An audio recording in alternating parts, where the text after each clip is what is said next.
A quiet tremor is moving through the earth. A silent line is being drawn where no eyes can see. Something holy is separating what always pareceu misturado. There is something happening now that most people cannot see. It is subtle, profound, and deeply spiritual. While the world runs in noise and hurry, a hidden work unfolds in the silence. Hearts are being weighed, motives are being exposed. A gentle but decisive shift is taking place in the unseen realm, and only the attentive soul perceives it. It is not chaos, it is alignment. It is not coincidence. It is the beginning of a divine separation. Across cities, families, and churches, something has changed in the atmosphere. Many don't understand why they feel a sudden discomfort in places where they once felt at home. Others sense a strange stirring, as if they are being softly pulled away from old habits, old friendships, old comforts. It feels like a call, but it also feels like a tearing. A whisper moves across the land, saying, "Wake up! Something is shifting. Prepare your heart." And even those who cannot describe it begin to feel it. A divine spotlight is quietly passing over the earth, revealing what was hidden beneath the surface: sincerity and pretense, devotion and apathy, truth and illusion. This phenomenon is not loud. It does not come with winds or shaking ground. It unfolds like the moment just before dawn, when the light is still faint but already stronger than the darkness. In the spiritual landscape, a subtle glow begins to separate what belongs to the night from what belongs to the day. There is a cleansing wind moving through houses of worship, stripping away the comfort of routine and exposing hearts that learn to sing without surrender, to speak without obedience, to appear awake while sleeping inside. Many gather, but not all hunger. Many speak of faith, but only some walk in it. And the invisible line grows clearer. In this hour, heaven seems to lean closer, searching for those who still tremble at the voice that calls them deeper.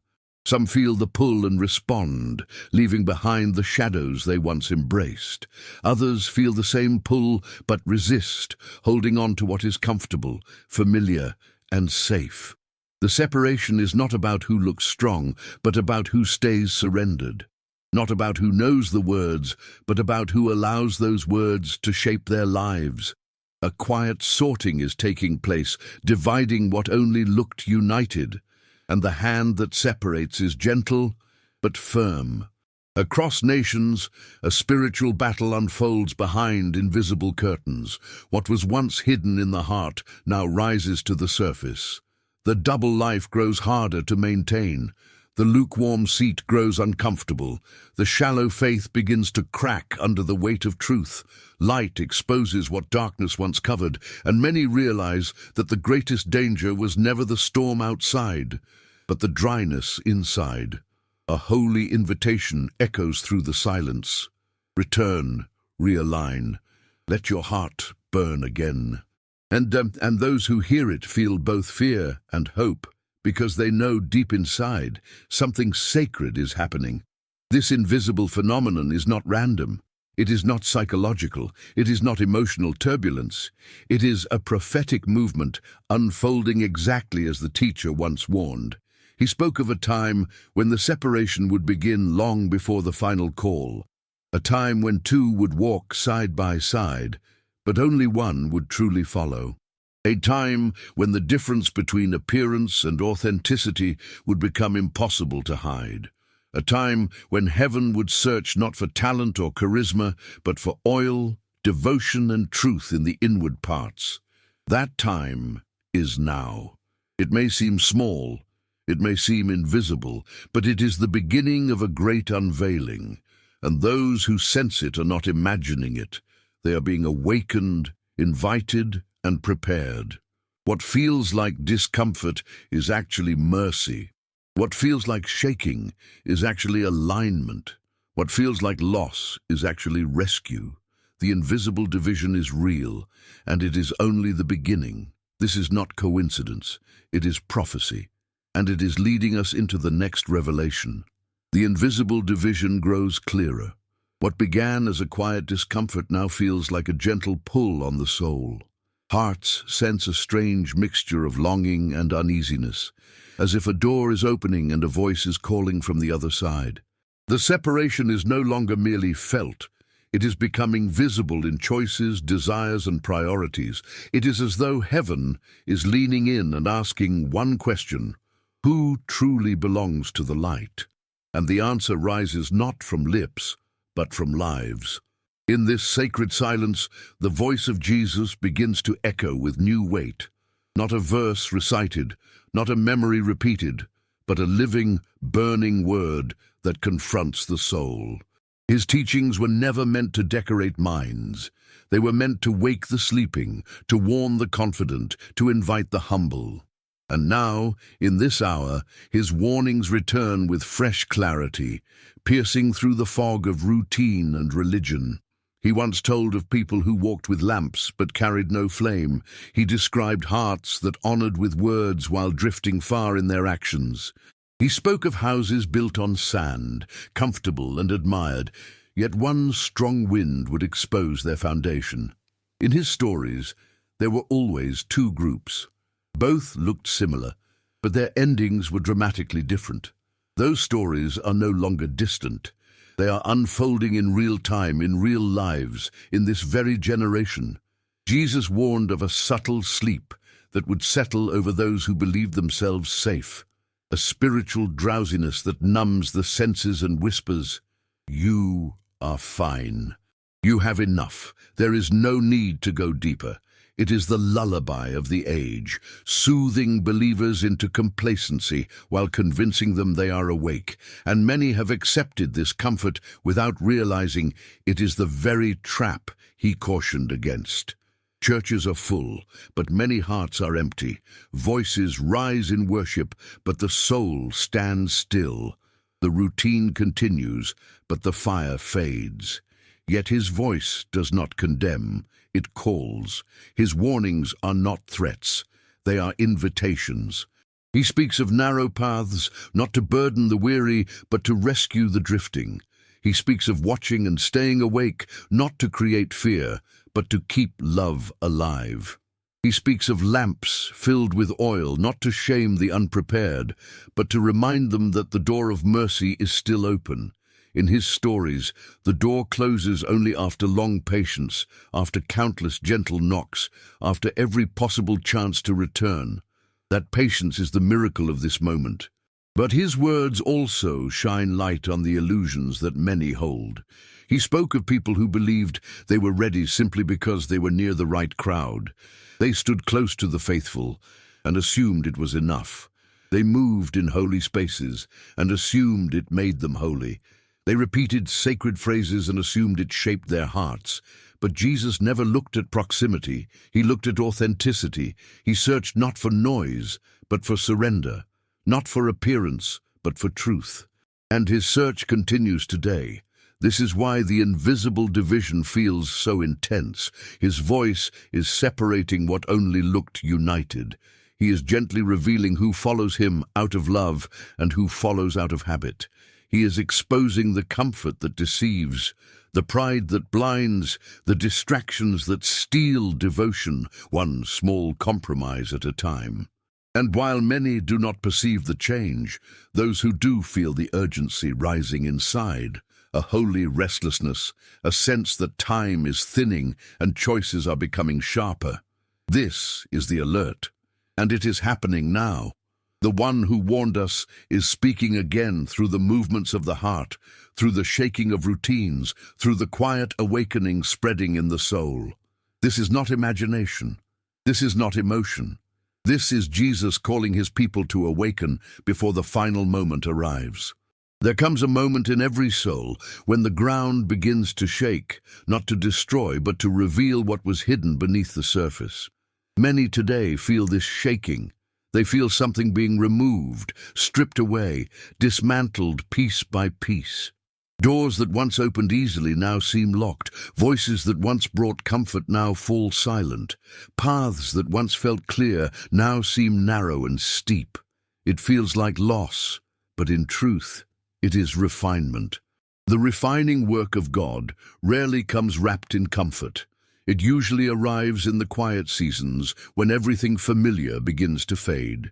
It is the moment when the heart asks, "Why am I being pushed into solitude? Why does it feel like the world is moving on without me?"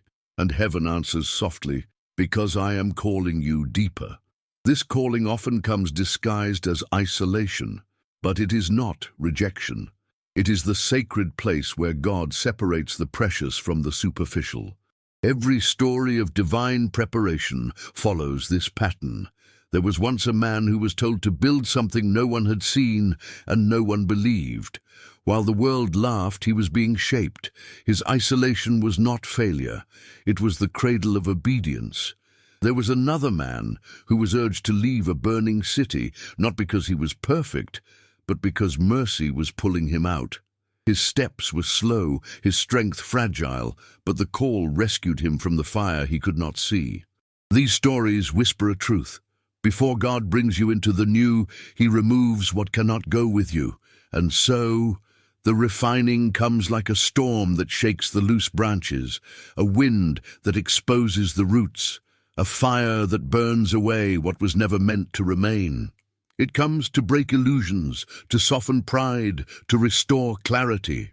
Many feel the heat of this refining now, a sudden awareness of weaknesses once ignored, a confrontation with patterns once excused, a longing for purity that grows stronger than the desire for comfort.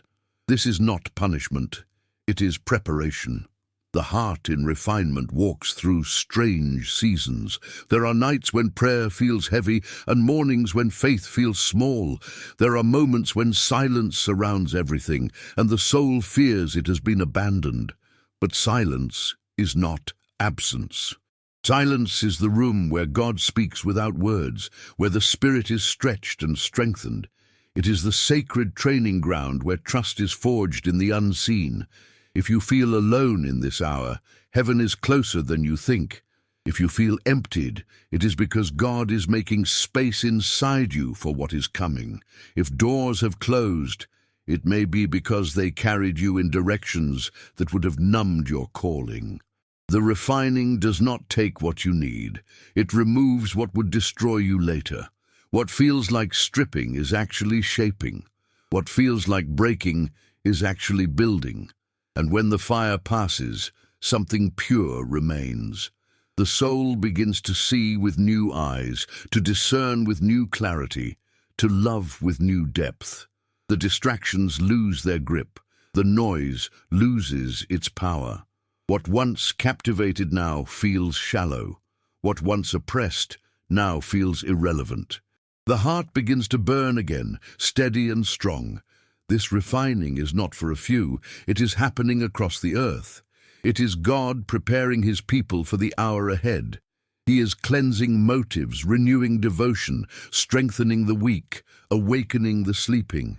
He is calling the surrendered to stand firm, to endure the shaking, to trust the process even when it hurts. For the refining is not the end, it is the doorway to a deeper faith, a clearer vision, a stronger love. Hold steady in the fire. Stand firm in the silence. Do not run from the shaking. Something holy is being formed within you that could never be produced in comfort. This is the hour to remain faithful, to endure, to keep the flame alive. The refining is proof that you are being prepared for what many will not recognize until it is too late.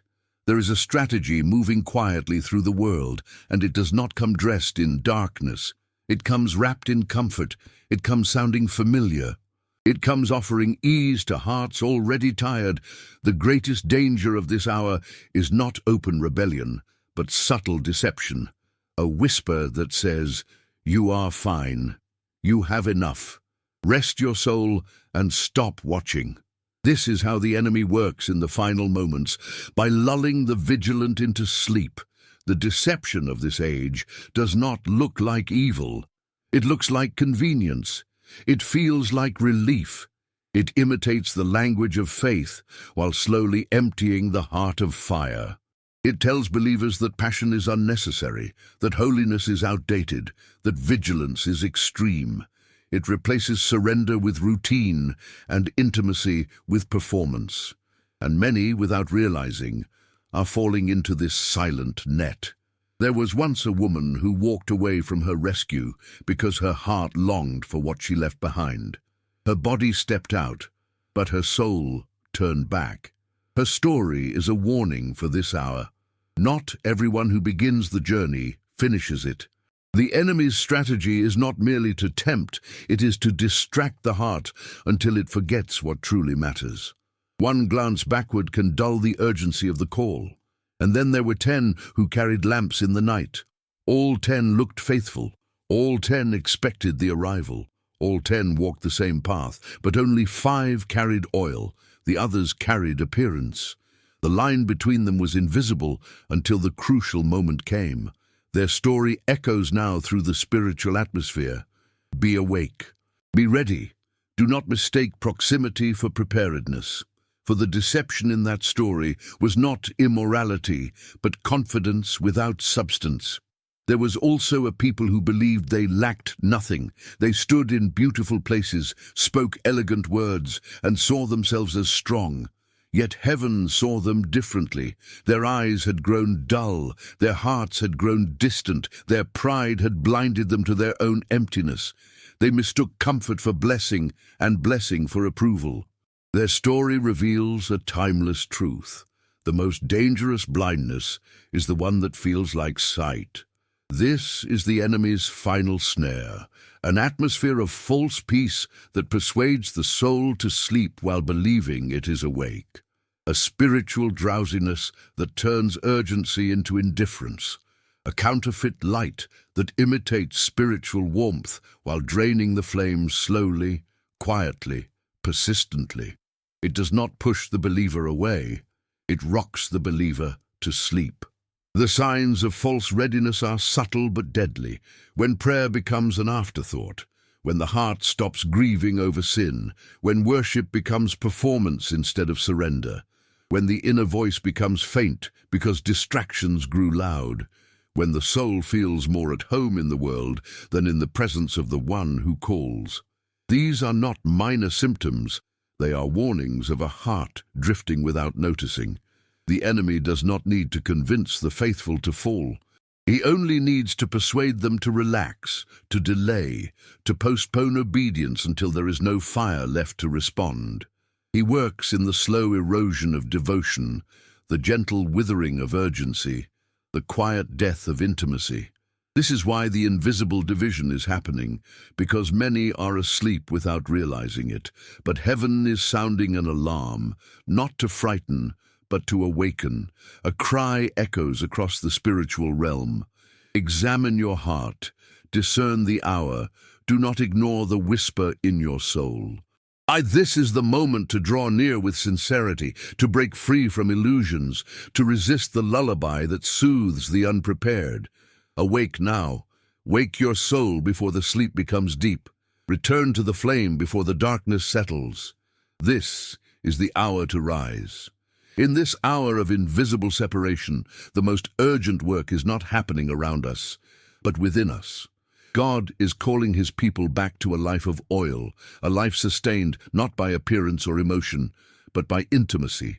This oil is not stored in public moments. It is gathered in the hidden place where the soul breathes with heaven. Many feel the stirring inside them, a pull toward simplicity, purity, and depth. It is the Spirit awakening hearts to live differently, to walk lighter, to burn brighter.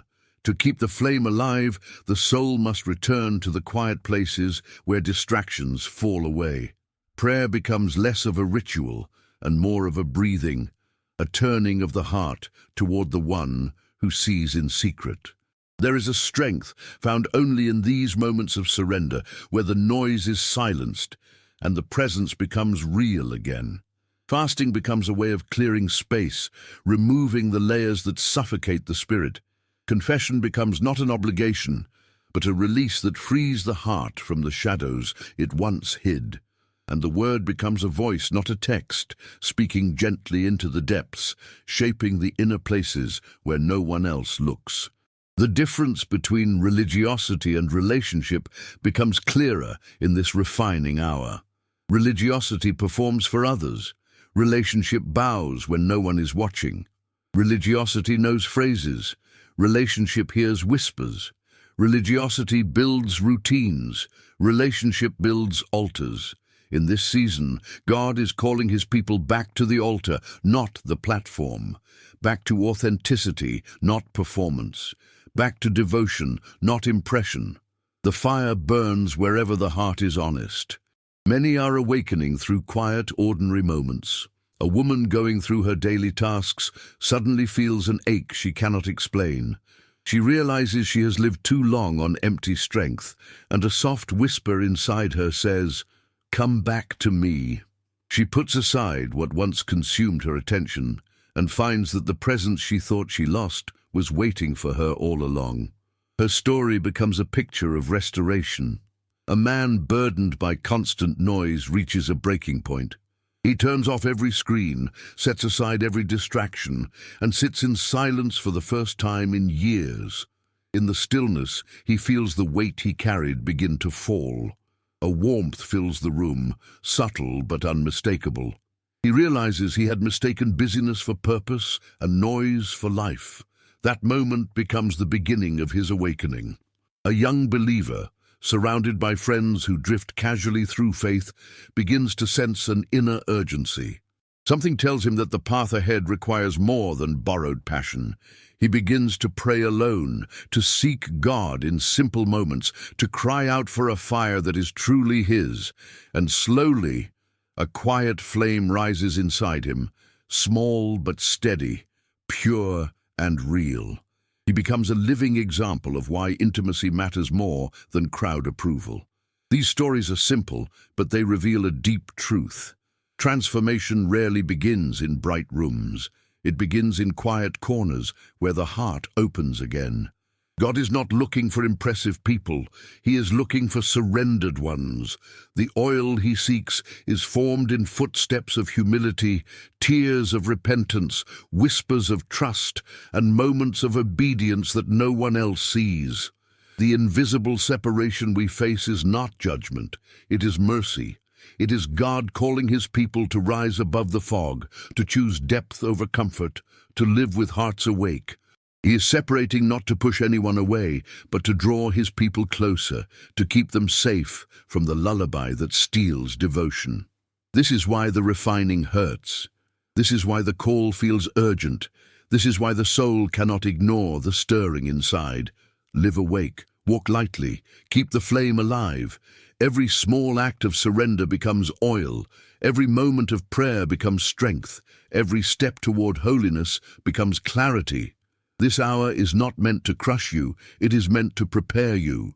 The separation is a sign of mercy, a call to return to the place where your heart burns again. This hour is not punishment, it is mercy. Everything that shakes, everything that feels uncertain, everything that presses on the soul is a gentle act of love drawing you back to what truly matters. Heaven is not trying to frighten you, heaven is trying to awaken you. The invisible division you feel is not rejection, it is protection.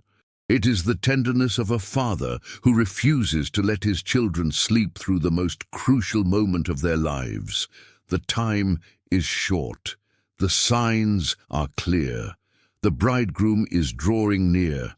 These truths echo through the spirit like a steady heartbeat, calling the soul to remember who it is and whom it belongs to. The time is short, but hope is great. The signs are clear, but grace is greater. The bridegroom is drawing near, and his nearness is not terror for the faithful, but comfort, strength, and joy. There is a quiet refrain rising across the earth. Stay awake, stay pure, stay ready, not with fear, but with devotion, not with anxiety, but with love. Not with frantic effort, but with steady surrender. Every moment becomes meaningful when the heart lives awake. Every small act of obedience becomes a light in the night. Every whisper of prayer becomes a drop of oil for the journey ahead. Many feel weary, but do not let weariness define this season.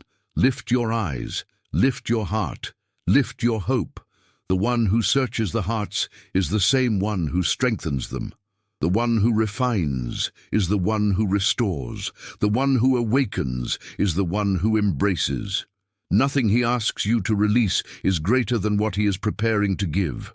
Nothing he prunes is more precious than what he will make bloom. The time is short. The signs are clear. The bridegroom is coming. Let this refrain echo inside you until it becomes courage. Let it become clarity. Let it become fire. The world may grow darker, but those who stay awake will shine brighter.